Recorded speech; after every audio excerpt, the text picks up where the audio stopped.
A factory worker father hurriedly excused himself upon her announcement. As soon as she uttered those words, my stepmother, with a wicked grin, impulsively splashed tea onto my dad's face. Beside her, she burst into laughter. Surprisingly, my stepfather made no effort to reprimand her. The stain on the suit my dad had meticulously cleaned for this occasion rapidly expanded. Fortunately, the tea was lukewarm, nearly cold, alleviating concerns about burns. Amidst my astonishment, I handed a napkin to my dad while Tom, in a panic, tried to dry his father-in-law's suit. Even in the midst of worrying about potential injuries, Tom couldn't help but laugh at the absurd behavior of his parents. Throughout this chaos, my dad remained silent, stood upright, and pointed at them, declaring, "Well then, I'll just ruin your company." The unfamiliar sternness in his voice caught me off guard. He took my hand, and we left the chaotic scene behind. Tom scolded his parents before quickly joining us. "I'm really sorry, father-in-law. I'll make my parents apologize later." He apologized, but my dad, with a grave tone, reassured him, "No need. We're done with them anyway." He patted Tom's shoulder as we walked away from the tumultuous O'Connor household. "Allow me to introduce myself. My name is Yvonne Warner, a 26-year-old office worker. Raised by my single father after losing my mother at a young age, I admired his dedication to both work and family. My father, in charge of a factory, managed to attend all my school events, even if he had to rush back to work afterward. In college, I met Tom, 2 years my senior, who was gentle, sincere, and polite. Despite his popularity, he accepted my confession, but there were concerns about his relationship with his parents, which he didn't elaborate on. We continued to date, and although Tom lived alone, he occasionally visited his parents, always looking exhausted afterward. Tom prioritized me in our relationship, and I was proud of him. I wanted to introduce him to my dad, and when a day finally came, it was a mix of fear and excitement. Surprisingly, my dad and Tom got along well, and I felt relieved to see the two important men in my life getting along. Yet Tom's odd excitement after the meeting left me puzzled, and he evaded any further questions about it. As Tom and I had seemingly hit it off with my dad, I couldn't shake off a growing worry that perhaps Tom's feelings were not as positive as he claimed. This anxiety lingered, leading Tom to request an important conversation a few days later. Nervously anticipating the discussion about our recent encounter with my dad, I met Tom at the agreed-upon cafe. Upon reaching the cafe, I noticed Tom already seated, his face wearing a gloomy expression visible through the glass. Suppressing my own anxiety, I approached him with a cheerful greeting. "Tom, sorry, did you wait long?" I softly spoke as I reached him.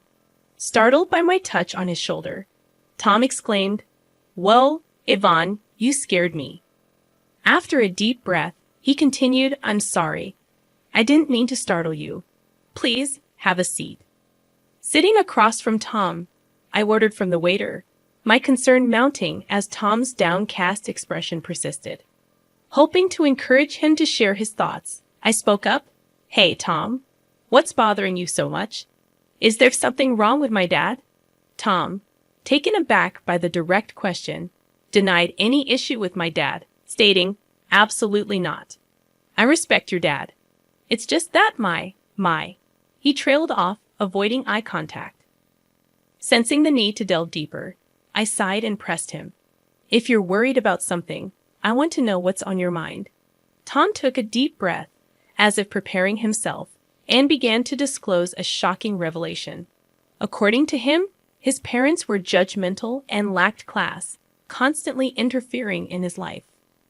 When he introduced a girlfriend, his parents would criticize her on the spot, leading to tearful breakups. Tom desired to marry me but was troubled by the prospect of involving his parents in our marriage. Assuring him that we didn't have to include them in our union, I suggested enduring their presence during the wedding formalities. Reminding him that my dad liked him, I thought the matter was settled, but Tom had more to share.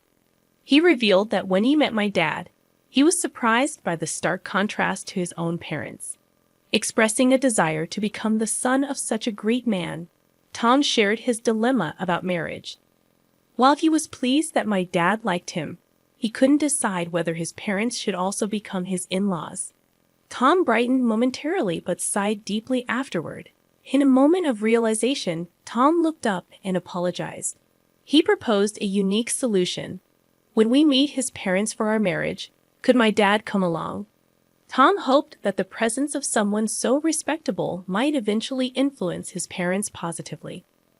I agreed to discuss it with my dad, but I couldn't help expressing my wish that Tom had approached the conversation differently. Understanding his misstep, Tom quickly apologized and then, with newfound determination, formally proposed marriage to me.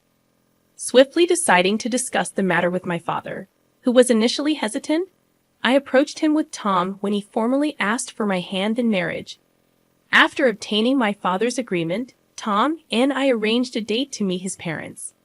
On the appointed day, dressed in our best attire, we stood at the front door of Tom's family home, preparing to meet his parents for the first time.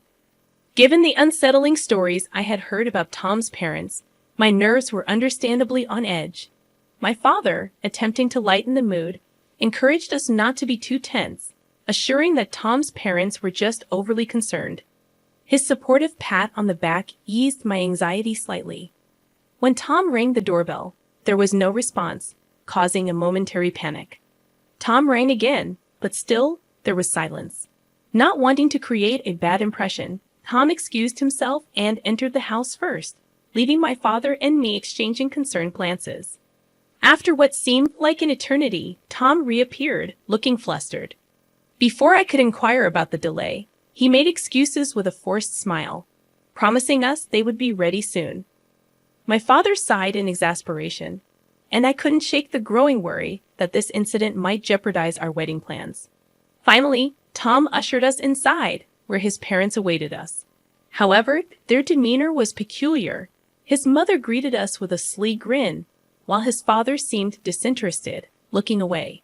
Despite the tense atmosphere, I decided to proceed with the introductions. Tom, regaining composure, introduced both my parents and me. Despite the warmth of his thoughtful introduction, his parents sneered, and the atmosphere remained strained. In an awkward turn of events, Tom's mother splashed tea on my father, staining the suit he had meticulously cleaned for the occasion. Shocked, I offered my dad a handkerchief while Tom panickedly tried to wipe off the tea stains. His parents, laughing in response, only fueled Tom's anger. My father, standing up, pointed at them and declared, "Then I'll ruin your company," a tone and statement I had never heard from him before. Taking my hand, he left the house, leaving Tom's parents in the wake of Tom's scolding. Returning to our house with Tom, my father changed clothes, and Tom earnestly apologized for the incident. I could hear my dad's troubled voice during their conversation. Although I was shocked by Tom's parents' actions, I knew they wouldn't be easy to get along with. Seated on the living room sofa, clenching my fists, I replayed the event in my mind, seething at the insult directed at my dad. When my dad and Tom finished changing, Tom immediately apologized to me, almost bowing down, expressing regret for not anticipating such behavior from his parents. His sincerity was evident, and he didn't even ask for forgiveness. Feeling the need to apologize as well, I took Tom's hand as he kneeled on the floor, expressing my regret for suggesting the meeting without fully understanding the situation. Unexpectedly, the situation took a serious turn, and I felt compelled to apologize to my father for the unintended consequences of my thoughtless suggestion. His troubled expression and shrugged shoulders conveyed the difficulty in addressing the situation. Determined to understand the gravity of my dad's threat, I sought clarification. "Dad, was what you said true? Are you really going to ruin their company?" To my question, my dad glanced at Tom and nodded firmly, affirming his intent. My father, the CEO of a renowned local enterprise, revealed that their business was already struggling.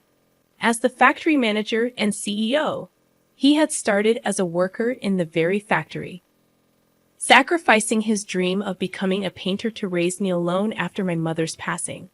He worked tirelessly and climbed the corporate ladder through several promotions. Eventually, he took over as the CEO when the former CEO retired.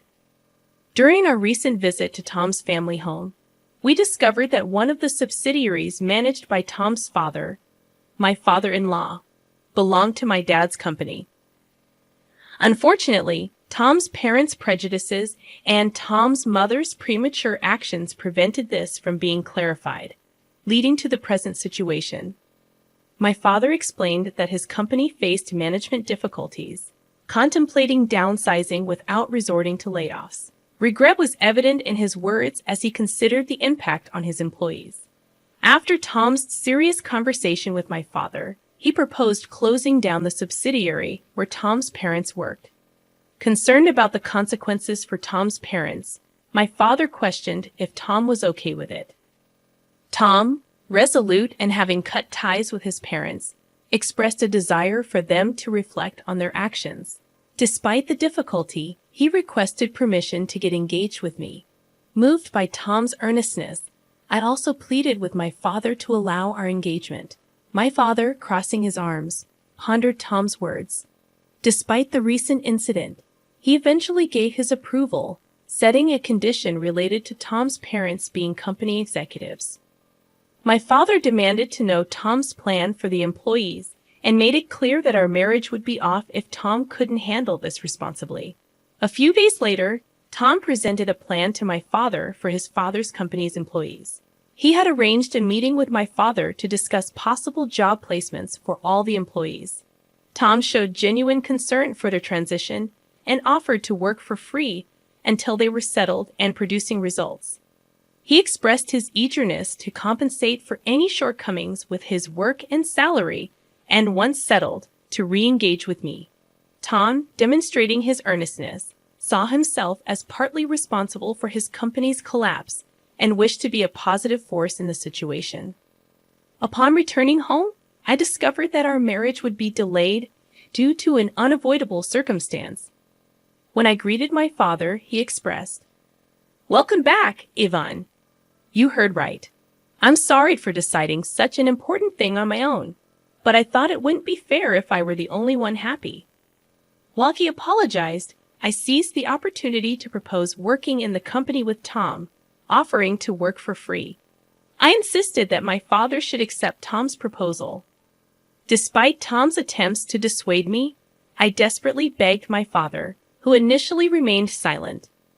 After repeated pleas, he uncrossed his arms and quietly nodded. Meanwhile, Tom's parents had yet to apologize. My father seemed to have been waiting for them, but the time had passed. He began preparations to take over Tom's father's company. Time passed, and the day arrived when the company collapsed. Tom's parents summoned us to their home, where a crowd of former employees protested the company's closure. They accused us of being the root of all evil and blamed me for seducing Tom and ingratiating myself with my father. Despite the accusations, Tom attempted to calm the former employees, explaining the situation and offering new job placements. Ignoring his parents' outbursts, Tom apologized for the inconvenience caused and promised to work with dedication.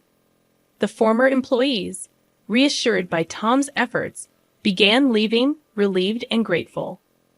As they departed, my father promised to inform them of the details later. In the aftermath, Tom's parents continued to fuss about their predicament. Tom sighed in exasperation at their blame shifting, expressing concern about losing their house used as collateral. Despite their pleas, Tom's parents were met with indifference as the former employees had already heard the truth from Tom and disregarded the parents' desperate appeals. My father also ignored their words, and the former employees left relieved, leaving Tom's parents to confront the consequences of their actions. "I don't care what you think. You got what you deserved, so it can't be helped. Why don't you learn a little remorse?" My father reprimanded Tom's parents, who seemed oblivious to our scolding. Unable to bear their persistence any longer, I finally lost my patience. "Haven't you just caused trouble for Tom all this time, boasting about being business owners and only caring about titles? Isn't that why this happened?" My words left his parents speechless, seemingly ready to retort, but halted by my father's decisive intervention. He made it clear that he wouldn't allow them to speak further. A business owner is supposed to take responsibility. You should at least complete your final task properly. Left without a response, Tom's parents were scolded collectively and could say nothing more. Leaving them behind, we left the scene. And eventually, Tom's parents lost everything: the company, the house, and the land. They never provided any guarantees to the former employees and evaded responsibility. After losing everything, they reached out to Tom for help. But having cut ties with them, Tom coldly turned them away. Now, they were probably in jail, and we heard nothing from them since. Even if they got out, they still had a debt to the former employees, so the situation remained dire. Afterward, Tom and I quit our jobs and joined my father's company. Living off our savings in the first month, we worked for free as promised. One day, we encountered a former employee of Tom's parents' company at work. Eager to shake our hands at the new workplace, the employee expressed their gratitude to my father for giving them a chance. Thanks to Tom for arranging the job, and also conveyed many thanks to me. Despite not remembering the specific incident, I had apparently helped that person carry materials. After expressing immense gratitude, the former employee left, expressing a desire to keep working hard. Feeling somewhat redeemed by his words, we hurried to my father's office, where he warmly welcomed us. Handing us several thick envelopes, he explained, "It's your salaries for the past months." It ended up being multiple envelopes because it couldn't all fit into one. We were stunned, unable to swallow the situation, but my father continued, "Your hard work revitalized the team. They constantly expressed their gratitude and concern for you. I couldn't possibly leave such excellent employees unpaid, and our performance has improved significantly. Thank you truly." Hearing this, we hugged each other and cried, moved by the concern shown for us. My father then added something even more wonderful. "Tom, I'm impressed with your leadership. If you're okay with my daughter, would you marry her?" Overjoyed, Tom replied tearfully, bowing to me and my father. I hugged Tom, crying alongside him. And so we got married. Continuing to work at my father's company, we lived happily every day, gradually becoming more adept at our jobs and contributing more effectively. Our time at the company was approaching a pause as I was about to take maternity leave. My father, Tom, our colleagues, and I were all looking forward to the arrival of our child.